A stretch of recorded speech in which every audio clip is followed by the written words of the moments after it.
What a collection of fuel tanks. These are all polyethylene fuel tanks.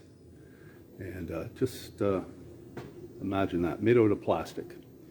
I got a thing for plastic, you might think, because after all, I do own a plastic boat.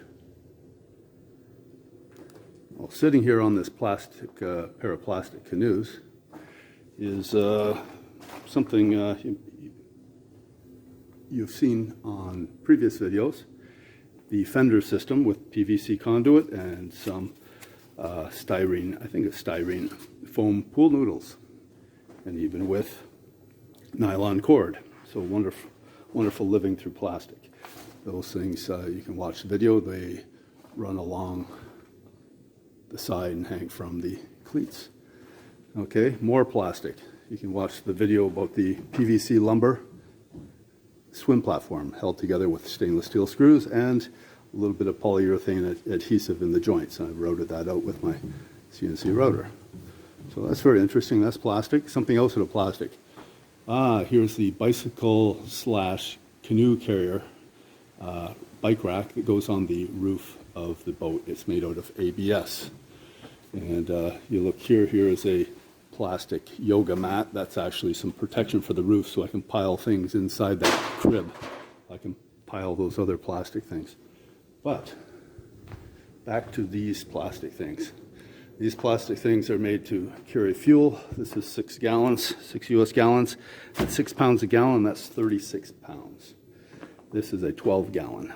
Now that can be carried. You can go to the gas station, you can avoid the marina and get some cheap gas. This one, 72 pounds, and it's kind of hard to hold. The handhold is slippery. It's not really good to carry, and it's heavy. So what to do?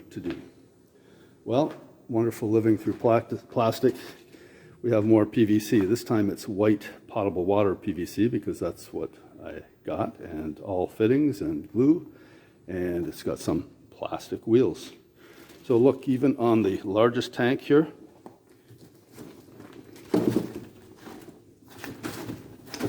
oh dear, excuse me.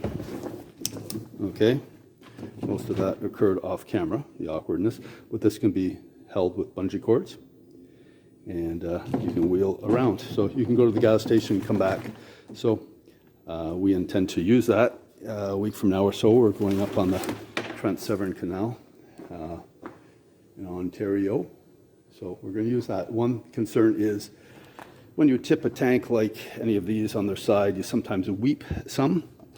You want to be able to, you close the vent, and as long as you're not in the sun, that's okay for a little while. But one thing is here, it's possible that something's not working here. So I've got some tubing. I'm just going to get a longer piece of tubing so it is longer than the tank. And